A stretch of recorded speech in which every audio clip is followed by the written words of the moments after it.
Welcome to my Days of Our Lives official. I hope everyone is having a wonderful day. Before we begin, please hit the subscribe button and give this video a thumbs up. We had an entire episode devoted to body and soul, which made for a somewhat difficult start to the week. However, sincere drama and strong acting lifted Days of Our Lives out of its rut, as the consequences of Gabby and Fiona's deeds spread widely. Alright, so that settles the debate about whether or not Fiona would really commit murder if she became desperate enough. She needs to be stopped by someone, probably without realizing it. Oh, sweetheart, I was just giving Sarah's pillow a fluff. But it doesn't mean she won't make another attempt. In any case, I find myself wondering how long Fiona will stay. Nothing less than Serena Scott Thomas's departure and her incarceration can possibly come of this. It's unfortunate because she's such a great addition, even though I assumed this wouldn't last. Just keep an eye on Fiona's expression in the background as she struggles to contain her emotions before losing it when she hears about Brady. However, she struck Sarah, rendered her immobile, set Brady up, and now appears ready to kill. That kind of person never lasts. Additionally, Sarah will be using hypnosis with Marlena the following week to recall more, so either Fiona will try again and get caught or Sarah will be about to expose her lies. In any case, Xander's mother, whom I really wanted to like, is gone. Sure, I still kind of do, at least in part because of the performances, but at this point, her character has been given far too much abuse. However, connecting this to her alcoholism, even if I contend that she is sober at the time of her most heinous deeds, means that there is still hope for her to be partially rehabilitated and brought back along the path. All they have to do is get her real help and send her off to rehab.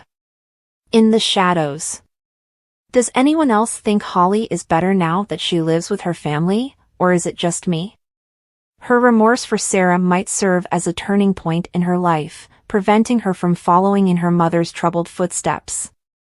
It's surprising because the show appeared intent on turning her into a little Nicole when she first entered adolescence. That Holly never discovered out what had happened to her father still astounds me. Children and teenagers are naturally curious. Has she never attempted to just Google her father's passing? Although everyone in her life is aware, has it never been brought up before? Come on, the drama between Tate and Eric should be great. Too far gone. Whoa, I'm liking Gabby, Stefan, and EJ stuff way more than I anticipated. Gabby and Stefan were almost unbearable for a short period since all they did was plot the most ridiculous things to gain power and money.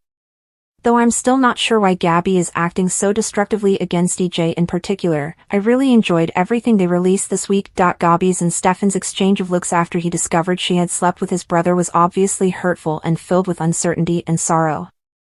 They may have gone too far to turn around, even if they still desire to, because they are obstinate individuals who lash out at those who wrong them.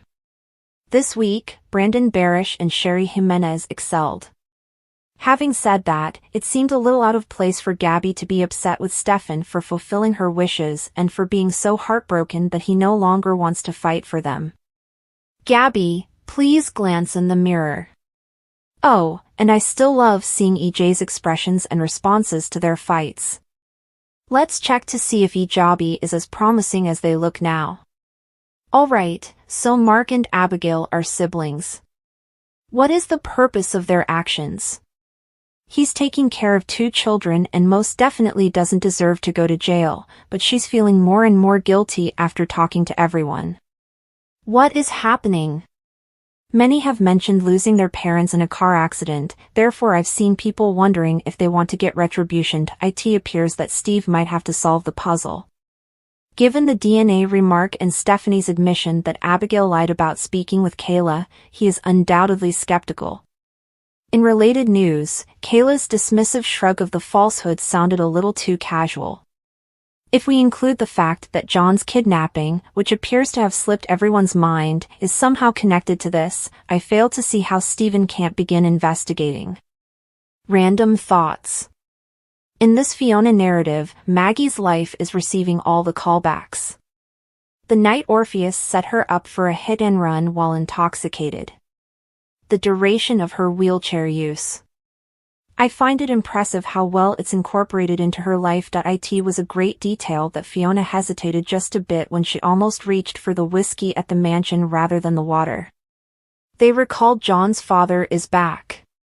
He discussed his family's issues with his father. That is genuinely rather nice. It was kind of great to see Sarah engage with Holly and be the comforting adult. She and Xander seem like such a mess all the time. I find it hard to believe they are adults.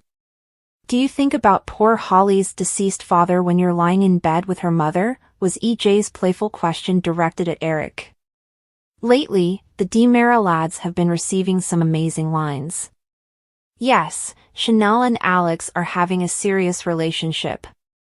That story has nowhere else to go. This coming week, Holly will face Eric and sob bitterly say, "You have lied to me all my life. You killed my father, I know that." We're curious as to how she managed to live her entire life without realizing this. Abigail says, "I am aware that I am Abigail DiMera. But like Jennifer, Steve doesn't seem to be as certain any longer." "She's not really Abigail," he remarks. Is he beginning to question her account, or does he mean that she isn't their Abigail if she can't remember? We are aware that she is not. In fact, she is Mark Green's sister, and they are pulling a swindle of some sort. But which sort, and for what reason? Stephanie is in charge of planning Bobby's, Everett's, funeral. When she phones Connie, his purported buddy, she is met with the response, "I've never heard of any Everett or Bobby." Jada is informed by Stephanie that Connie is lying. Unaware of the peril she is about to face, Jada visits Connie in search of answers. Melinda is awaiting rescue from Connie, as she remains bound to her bed. Is Jada going to be the next victim of Connie's? Speaking of victims, Fiona stands over a sleeping Sarah, threatening to smother her with a pillow. Given the resurgence of Sarah's memories of the vehicle accident, Fiona seemed determined not to take any chances. Next is Xander, who brings a bat to Brady and says his wife might never walk again as a result of him. Is Xander going to demand his due? And lastly, Gabby, be careful. Connie is carrying a knife behind her back with the intention of stabbing Gabby in the back since she is upset with you. However, connecting this to her alcoholism, even if I contend that she is sober at the time of her most heinous deeds, means that there is still hope for her to be partially rehabilitated and brought back along the path. All they have to do is get her real help and send her off to rehab. Thanks for watching. If you like this video, so please don't forget to subscribe my channel and don't miss any update.